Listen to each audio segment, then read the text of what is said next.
Hi అండి, welcome to Swathi food blogs. ఈరోజు పాలకూర దోశ ఎలా చేసుకోవాలో చూపిస్తానండి. చాలామంది పిల్లలు పాలకూర ఇష్టంగా తినరు కదండి. వాళ్ళైతే ఇలాగ దోశ బ్రేక్ఫాస్ట్ రెడీ చేస్తే ఈజీగా తినేస్తారు. చాలా టేస్టీగా కూడా ఉంటుందండి. దానికి కావాల్సినవి మనం ఆల్రెడీ బ్యాటర్ రెడీ చేసి పెట్టుకున్నామండి. దోశ బ్యాటర్. దీంట్లోకి ఇప్పుడు మనము పాలకూర అంతా నీట్గా కడిగేసి పక్కన పెట్టుకున్నాము. ఇది మంచిగా గ్రైండ్ చేసుకోవాలండి. కొద్దిగా ఒక హాఫ్ గ్లాస్ వాటర్ వేసుకొని మంచిగా ఇది పేస్ట్ చేసుకొని మిక్స్ చేస్తాను. ఇందులోకి కొద్దిగా జీలకర్ర వేసుకోండి. పాలకూర వేసేసి ఇందులో కొద్దిగా జీలకర్ర వేసుకొని గ్రైండ్ చేసుకోవాలి. ఈ 1 టేబుల్ స్పూన్ జీలకర్ర అండి. జీలకర్ర వేసేసి కొద్దిగా వాటర్ వేసుకొని మంచిగా పేస్ట్ చేసేసుకోండి. చూడండి, ఇలాగా గ్రైండ్ చేసేసుకున్నదంతా ఈ పేస్ట్ ఇందులోకి వేసేస్తున్నాను. ఇందాక కొంచెం పిండి అనేది గట్టిగా ఉంది కదండి. ఇప్పుడు ఇది కొద్దిగా వేసేసుకొని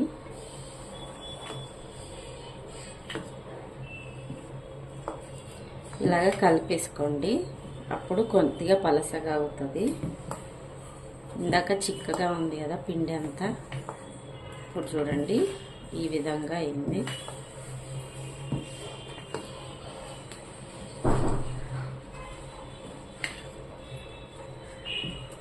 మంచి హెల్తీ అయిన బ్రేక్ఫాస్ట్ అండి.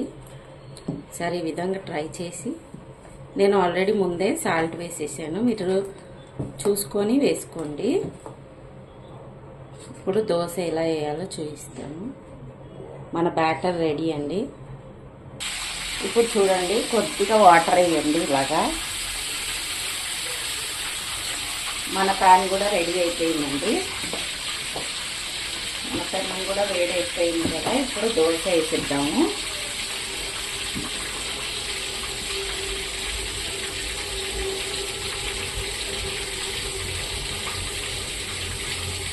చాలా హెల్దీ అండి. పిల్లలు కూడా బాగా తింటారు. మా పిల్లలు అయితే తింటారండి ఇలా చేస్తే. మీరు కూడా ఈ విధంగా ట్రై చేసి పెట్టండి. ఇలా వెరైటీగా చేసుకుంటే పిల్లలకి కూడా బోర్ కొట్టదు కదండి. బ్రేక్ఫాస్ట్లో లైట్గా ఆయిల్ వేసేస్తున్నాను.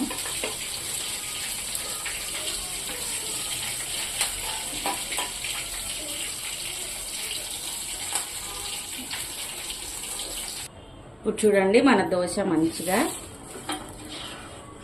కాలిపోయింది కదండి.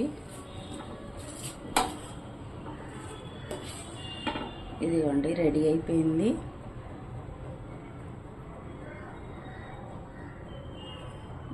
ఇప్పుడు ఒక ప్లేట్లోకి తీసుకుందాం.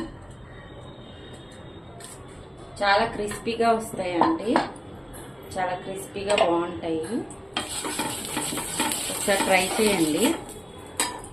టేస్ట్ కూడా సూపర్గా ఉంటుంది. కావాలంటే ఇంకొంచెం పాలకూర కూడా యాడ్ చేసుకోవచ్చు.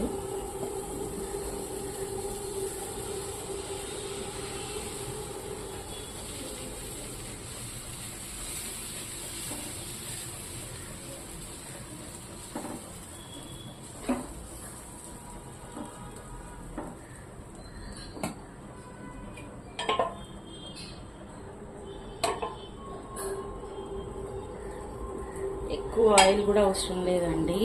లైట్గా చాలా ఎమ్మీగా ఉంటుంది. చూడండి, మనకి ఇది కూడా రెడీ అయిపోయింది దోశ.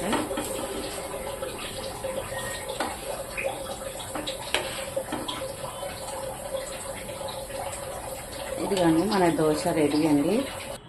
మన హెల్దీ అయిన బ్రేక్ఫాస్ట్ రెడీ అండి. మీరు కూడా చాలా ఈజీగా సింపుల్గా చేసేసుకోండి. మీ పిల్లలకి కూడా పెట్టి మంచి హెల్దీ లైఫ్ ఇవ్వండి. చాలా ఎమ్మీగా టేస్టీగా ఉంటుంది. ఇలా ఒకసారి ట్రై చేసి ఎలా ఉందో కమెంట్లో తెలపండి. అలాగే దీంట్లోకి టమోటా చట్నీ కానీ పుదీనా చట్నీ కానీ సూపర్గా ఉంటుందండి. ట్రై చేయండి.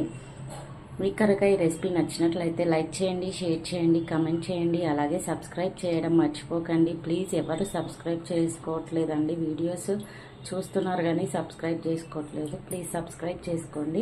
మరిన్ని మంచి వీడియోస్తో మేము ముందుంటానండి. Thank you for watching. Bye.